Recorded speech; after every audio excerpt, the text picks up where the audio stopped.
جناب رسول کریم محمد مصطفیٰ صلی اللہ علیہ وسلم سے پہلے تمام ہی انبیاء کرام پر اللہ تبارک و تعالیٰ کی وحی نازل ہوتی رہی ہے، اور اس وحی کی دو قسمیں ہیں۔ ایک وحی وہ ہے جو اللہ تبارک و تعالیٰ اپنے پیغمبروں کو مختلف مواقع پر کچھ ہدایات عطا فرمانے کے لیے نازل فرماتا ہے، لیکن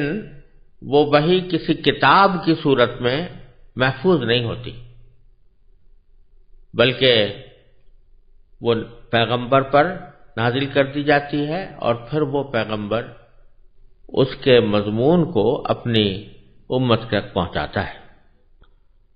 اس کو وحی غیر مطلوب بھی کہا جاتا ہے۔ اور ایک وحی وہ ہے کہ جسے اللہ تبارک و تعالیٰ نے باقاعدہ ایک کتاب کی شکل میں نازل فرمایا۔ بعض مرتبہ یہ کتاب اکٹھی کسی نبی کو دے دی گئی، اور بعض مرتبہ تھوڑا تھوڑا کر کے اس کو اتارا گیا۔ حضور نبی کریم سرور عالم صلی اللہ علیہ وسلم سے پہلے حضرت موسیٰ علیہ السلام کو جو کتاب دی گئی اس کا نام تورات تھا، وہ اکٹھی دی گئی تھی، اور اس کے بعد حضرت داؤد علیہ السلام کو جو کتاب عطا فرمائی گئی اس کا نام زبور تھا، اور ظاہر یہ ہے کہ وہ پوری زبور بھی اکٹھی حضرت داؤد علیہ السلام کو عطا فرمائی گئی تھی۔ پھر حضرت عیسیٰ علیہ السلام کو جو کتاب عطا فرمائی گئی اس کا نام انجیل تھا، اور اس کے بارے میں بھی غالب گمان یہ ہے کہ وہ اکٹھی حضرت عیسیٰ علیہ السلام کو عطا فرمائی گئی تھی۔ لیکن اس سلسلے میں سب سے آخری کتاب اللہ تبارک و تعالیٰ نے حضور خاتم النبیین سرور دو عالم صلی اللہ علیہ وسلم پر نازل فرمائی، اس کا نام قرآن ہے، اور یہ اکٹھی نازل کرنے کے بجائے اس میں طریقہ یہ اختیار کیا گیا کہ وہ تھوڑی تھوڑی کر کے اتاری گئی، یعنی حالات اور مواقع کے لحاظ سے اللہ تبارک و تعالیٰ کو جو ہدایات عطا فرمانی تھی وہ ان حالات اور مواقع پر تھوڑی تھوڑی کر کے نازل کی گئی، اور اس طرح قرآن کریم 23 سال میں مکمل ہوا۔ اس کتاب کا نام قرآن رکھا گیا۔ یوں تو قرآن کریم کے کئی نام ہیں، جن میں سے کچھ نام ایسے ہیں جو قرآن کریم نے خود استعمال فرمائے ہیں۔ ایک نام قرآن ہے، ایک فرقان ہے، ایک ذکر ہے، اور ایک الکتاب ہے۔ الکتاب کا مطلب ہے مخصوص کتاب، اور وہ مخصوص کتاب اس لیے قرآن کریم کو کہا جاتا ہے کہ اس سے زیادہ معتبر، مستند اور صحیح کتاب کوئی اور نہیں ہو سکتی، اس لیے اس کو الکتاب کا نام دیا گیا۔ وَأَنزَلْنَا إِلَيْكَ الْكِتَابَ لِتُبَيِّنَ لِلنَّاسِ مَا نُزِّلَ إِلَيْهِمْ، وہاں الکتاب سے مراد قرآن کریم ہے۔ اسی طرح قرآن کریم کا دوسرا نام الذکر بھی ہے۔ اِنَّا نَحْنُ نَزَّلْنَا الذِّكْرَ وَإِنَّا لَهُ لَحَافِظُونَ، قرآن کریم نے فرمایا کہ ہم نے ہی یہ ذکر نازل کیا ہے اور ہم ہی اس کی حفاظت کرنے والے ہیں۔ ذکر کے لفظی معنی نصیحت کے ہوتے ہیں، تو چونکہ یہ کتاب سراپا نصیحت ہے اس لیے اس کا نام الذکر بھی ہے۔ تیسرا نام الفرقان۔ الفرقان کے لفظی معنی ہوتے ہیں وہ چیز جو حق اور باطل کے درمیان تمیز پیدا کر دے، حق اور باطل کے درمیان فرق کو کھول کھول کر بیان کر دے، حق اور باطل کے درمیان واضح امتیاز پیدا کر دے، فرق کرنے والا، یعنی حق اور باطل میں فرق کرنے والا۔ اس لیے بعض اوقات اس کا ترجمہ معیار سے بھی کیا جاتا ہے کہ وہ معیار جس کی بنیاد پر حق اور باطل میں فرق کیا جائے۔ تو قرآن کریم کا تیسرا نام الفرقان بھی ہے، اور قرآن کریم نے سورہ آل عمران کے شروع میں یہی نام قرآن کریم کے لیے استعمال فرمایا، وَأَنزَلَ الْفُرْقَانَ، کہ اللہ تعالیٰ نے فرقان نازل فرمایا۔ اور تیسرا نام جو زیادہ مشہور و معروف ہے اور ہر شخص اس کو جانتا ہے، وہ القرآن ہے۔ القرآن کے لفظی معنی ہے وہ کتاب جو پڑھی جائے، وہ چیز جو پڑھی جائے، اور یہاں مراد ہے وہ کتاب جو پڑھی جائے، کیونکہ اس کا جیسا کہ آپ آگے دیکھیں گے کہ اس کتاب کا آغاز ہی پڑھنے کے حکم سے ہوا، اقرأ بسم ربک الذی خلق۔ اور یہ ایک حقیقت ہے کہ ساری دنیا میں سب سے زیادہ پڑھی جانے والی کتاب یہی قرآن ہے، تو القرآن کے معنی ہوئے وہ کتاب جو پڑھی جائے، پڑھی جانے والی کتاب۔ یوں تو بہت سی کتابیں پڑھی جاتی ہیں، لیکن اس کے پڑھے جانے کی خصوصیت ایک تو یہ ہے کہ دنیا میں کوئی کتاب اتنی زیادہ نہیں پڑھی جاتی جتنی یہ قرآن پڑھی جاتی ہے۔ اس کا اندازہ آپ کو اس سے ہو سکتا ہے کہ دنیا کے کسی بھی خطے میں کوئی لمحہ ایسا نہیں ہے جس میں کہیں نہ کہیں قرآن کریم پڑھا نہ جا رہا ہو، کیونکہ آپ جانتے ہیں کہ دنیا گول ہے اور ہر لمحے کہیں سورج نکل رہا ہے، کہیں سورج غروب ہو رہا ہے، اور کہیں فجر کا وقت ہے، کہیں اشراق کا وقت ہے، کہیں ظہر کا وقت ہے، کہیں عصر ہے، کہیں مغرب ہے، کہیں عشاء ہے، اور کوئی وقت ایسا نہیں ہے کہ جو زمین کے کسی نہ کسی خطے پر کسی نماز کا وقت نہ ہو، اور نماز کے اندر سورہ فاتحہ پڑھی جا رہی ہے، قرآن کریم پڑھا جا رہا ہے۔ تو جہاں جہاں نماز ہو رہی ہے وہاں قرآن کریم پڑھا جا رہا ہے، لیکن اس کے علاوہ بھی جہاں جہاں مسلمان آباد ہیں الحمدللہ ان کے اندر یہ جذبہ موجود ہے کہ وہ نمازوں کے علاوہ بھی قرآن کریم کی تلاوت کریں، بچوں کو قرآن کریم پڑھایا جاتا ہے، حفظ کرایا جاتا ہے۔ اس لحاظ سے یہ دعویٰ کسی طرح بھی مبالغہ نہیں ہے کہ اس دنیا میں سب سے زیادہ پڑھی جانے والی کتاب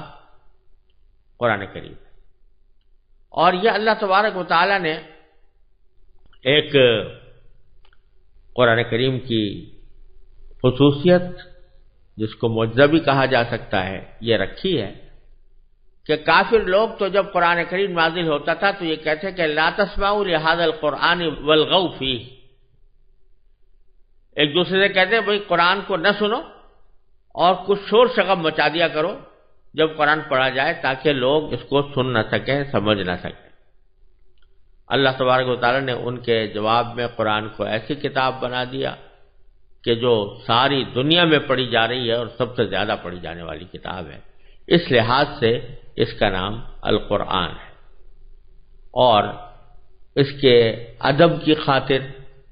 اس کی حرمت کی خاطر اس کے ساتھ کبھی کریم لگا دیا جاتا ہے، انہ لقرآن کریم، کہیں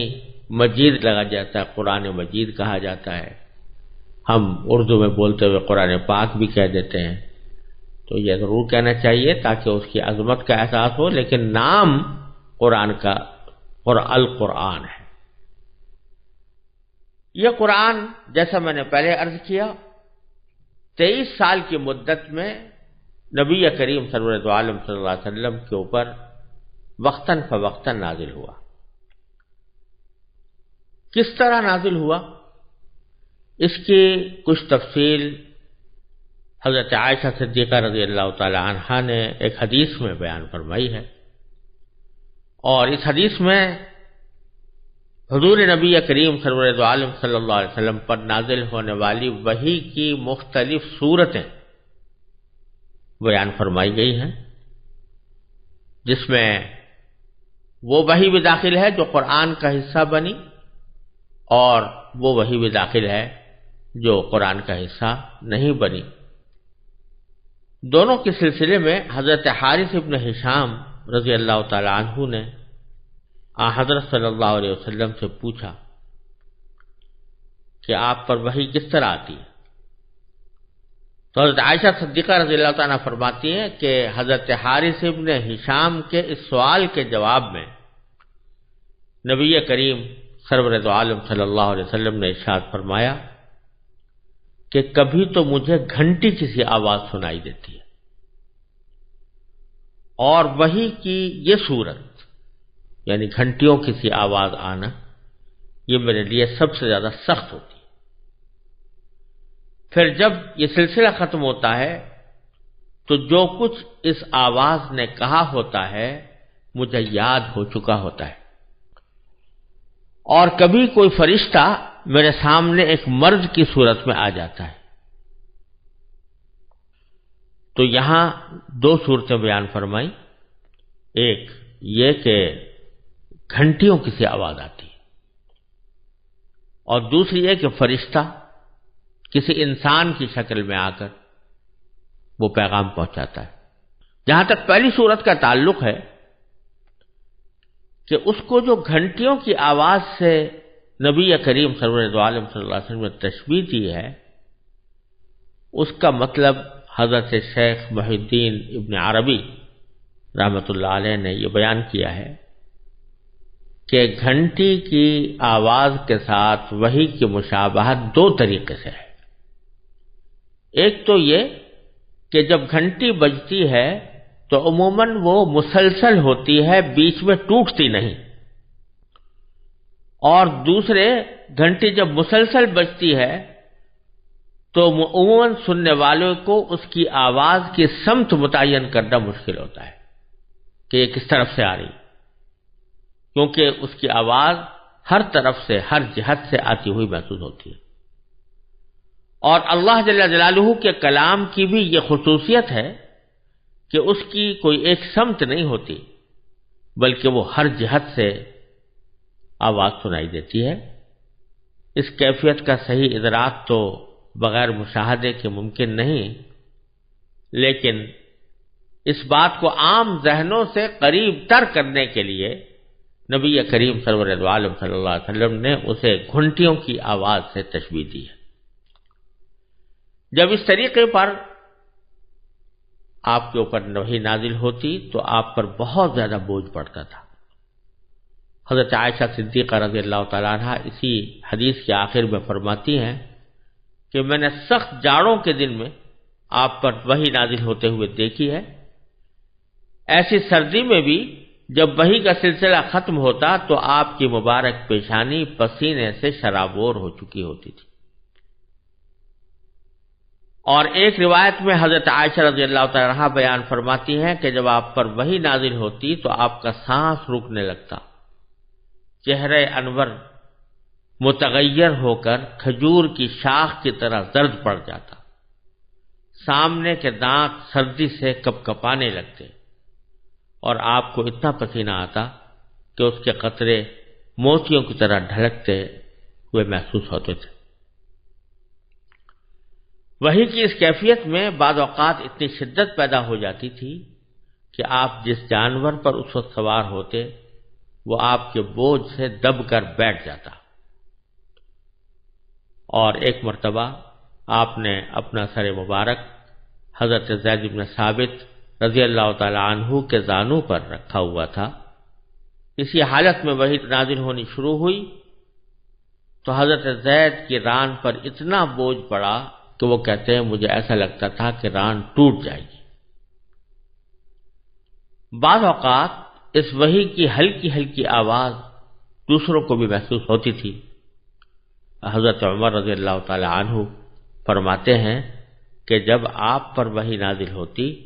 تو آپ کے چہرہ انور کے قریب شہد کی مکھیوں کی بھنبھناہٹ جیسی آواز سنائی دیا کرتی تھی۔ یہ وحی کی پہلی صورت تھی۔ وحی کی دوسری صورت یہ تھی کہ فرشتہ کسی انسانی شکل میں آپ کے پاس آ کر اللہ تعالیٰ کا پیغام پہنچاتا تھا۔ ایسے مواقع پر عموماً حضرت جبرائیل علیہ السلام، ایک مشہور صحابی ہیں حضرت دحیہ کلبی رضی اللہ تعالیٰ عنہ، ان کی صورت میں تشریف لایا کرتے تھے۔ حضرت دحیہ کلبی رضی اللہ تعالیٰ عنہ صحابہ کرام میں اپنے حسن و جمال کے لحاظ سے مشہور تھے۔ حضرت جبریل علیہ السلام انہی کی شکل میں حضور اقدس صلی اللہ علیہ وسلم کی خدمت میں حاضر ہوتے، البتہ بعض اوقات کسی دوسری صورت میں بھی تشریف لائے۔ اور جب حضرت جبریل علیہ السلام انسانی شکل میں آ کر وحی کا پیغام پہنچاتے تو یہ صورت نبی کریم سرور دو عالم صلی اللہ علیہ وسلم کے لیے سب سے آسان ہوتی۔ وحی کی تیسری صورت یہ تھی کہ حضرت جبریل علیہ السلام کسی انسان کی شکل اختیار کیے بغیر اپنی اصل صورت میں دکھائی دیتے تھے، لیکن ایسا آپ کی تمام عمر میں صرف 3 مرتبہ ہوا ہے۔ ایک مرتبہ اس وقت جب آپ نے خود حضرت جبریل علیہ السلام کو ان کی اصل شکل میں دیکھنے کی خواہش ظاہر فرمائی تھی، اور دوسری مرتبہ معراج میں، اور تیسری مرتبہ نبوت کے بالکل ابتدائی زمانے میں مکہ مکرمہ کے مقام اجیاد پر حضرت جبریل علیہ السلام کو آپ نے اپنی اصلی صورت میں دیکھا۔ پہلے 2 واقعات تو صحیح سند سے ثابت ہیں، البتہ یہ آخری واقعہ سنداً کمزور ہونے کی وجہ سے مشکوک ہے، جیسا کہ حافظ ابن حجر رحمۃ اللہ علیہ نے بخاری شریف کی شرح میں یہ بات ارشاد فرمائی۔ وحی کی چوتھی صورت براہ راست اور بلا واسطہ اللہ تبارک و تعالی سے ہم کلامی کی بھی ہوتی ہے۔ یہ شرف حضور اقدس صلی اللہ علیہ وسلم کو بیداری کی حالت میں صرف ایک بار یعنی معراج کے وقت حاصل ہوا، البتہ ایک مرتبہ خواب میں بھی آپ اللہ تعالی سے ہم کلام ہوئے، جیسا کہ علامہ جلال الدین سیوطی نے الاتقان میں اس کی وضاحت فرمائی ہے۔ وحی کی 5ویں صورت یہ تھی کہ حضرت جبریل علیہ السلام کسی بھی صورت میں سامنے آئے بغیر، یعنی نہ تو انسان کی صورت میں آتے تھے نہ اپنی اصل صورت میں، اس کے بغیر آپ کے دل مبارک میں کوئی بات ڈالتے تھے، جس کو القاء بھی کہا جاتا ہے، اور عربی میں اصطلاحاً اس کو نفس بالروع سے تعبیر کیا جاتا ہے۔ تو یہ بعض اوقات وحی نبی کریم صلی اللہ علیہ وسلم کے قلب مبارک پر اس طرح بھی نازل کی جاتی تھی کہ براہ راست قلب کے اوپر، دل کے اوپر کوئی بات ڈال دی گئی، اور وہ فرشتے کے ذریعے ڈالی جاتی تھی، لیکن سرکار دو عالم صلی اللہ علیہ وسلم کو پورا یقین ہو جاتا تھا کہ یہ بات جو میرے دل میں ڈالی گئی ہے یہ اللہ تبارک و تعالیٰ کی طرف سے وحی ہے۔ انبیاء کرام کے سوا کسی کو بھی اس بات کا یقین حاصل نہیں ہو سکتا کہ جو بات اس کے دل میں آ رہی ہے وہ اللہ تعالیٰ نے ڈالی ہے یا اللہ تعالیٰ نے بھیجی ہے یا کسی فرشتے کی ڈالی ہوئی ہے، لیکن اللہ تبارک و تعالیٰ جب کسی کو اپنا پیغمبر بناتے ہیں اور اس کو نبوت کا فریضہ سونپتے ہیں تو پھر اس کو یہ علم بھی عطا فرماتے ہیں، وہ اس بات میں تمیز کر سکتا ہے کہ دل میں جو باتیں آ رہی ہیں کون سی میری اپنے ذاتی خیالات ہیں اور کون سی باتیں ایسی ہیں جو اللہ تبارک و تعالیٰ کی طرف سے میرے دل میں ڈالی جا رہی ہیں۔ اور جب نبی کو یقین ہو جاتا ہے کہ یہ اللہ تعالیٰ کی طرف سے دل میں ڈالی ہوئی بات ہے تو اس کو وہ وحی قرار دے کر اس کو اپنے لیے حجت سمجھتا ہے۔